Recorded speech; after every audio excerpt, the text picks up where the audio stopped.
কৌতূহল নিয়ে ওই যুবকের শিক্ষক হওয়ার নেপথ্য কারণ জানতে চাইলে যুবক তার শিক্ষক হয়ে ওঠার গল্প বলতে গিয়ে ওই বৃদ্ধ শিক্ষককে স্মরণ করিয়ে দিলে স্কুলে ঘটে যাওয়া একটি ঘটনার কথা।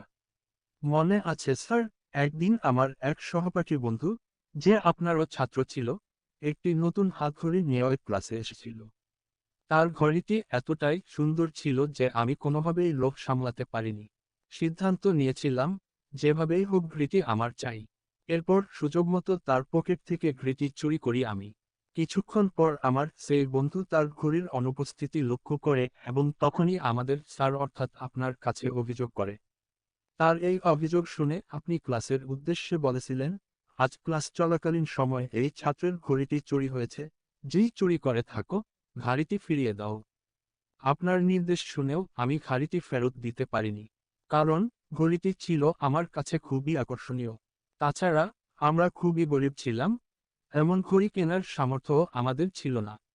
যাই হোক, সেদিন আপনি দরজা বন্ধ করে সবাইকে বেঞ্চ ছেড়ে উঠে দাঁড়িয়ে ওই ক্লাসরুমের ফ্লোরের মধ্যে একটি গোলাকার বৃত্ত তৈরি করতে বললেন এবং সবাইকে চোখ বন্ধ করার নির্দেশন দিলেন। অতঃপর ঘড়ি উদ্ধার না হওয়া পর্যন্ত আপনি পর্যায়ক্রমে আমাদের সবার পকেট এবং ব্যাগ খুঁজতে লাগলেন। আমরা সবাই আপনার নির্দেশনা মোতাবেক নীরবে দাঁড়িয়ে রইলাম। এক এক করে পকেট এবং ব্যাগ চেক করতে করতে একটা সময় আপনি যখন আমার ব্যাগে হাত দিয়ে ওই ঘড়িটি খুঁজে পেলেন, তখন ভয়, লজ্জায় আমার শরীর কাঁপছিল।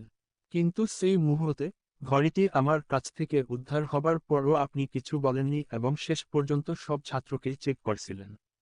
সবশেষে আপনি আমাদের উদ্দেশ্যে বললেন, ঘড়ি পাওয়া গেছে, এবার তোমরা সবাই চোখ খুলতে পারো।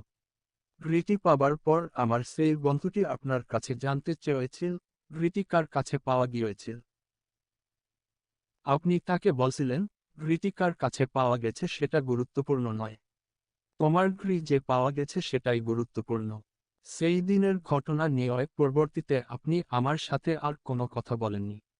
এমনকি সেই গর্হিত কাজের জন্য আমাকে তিরস্কার পর্যন্ত করেননি।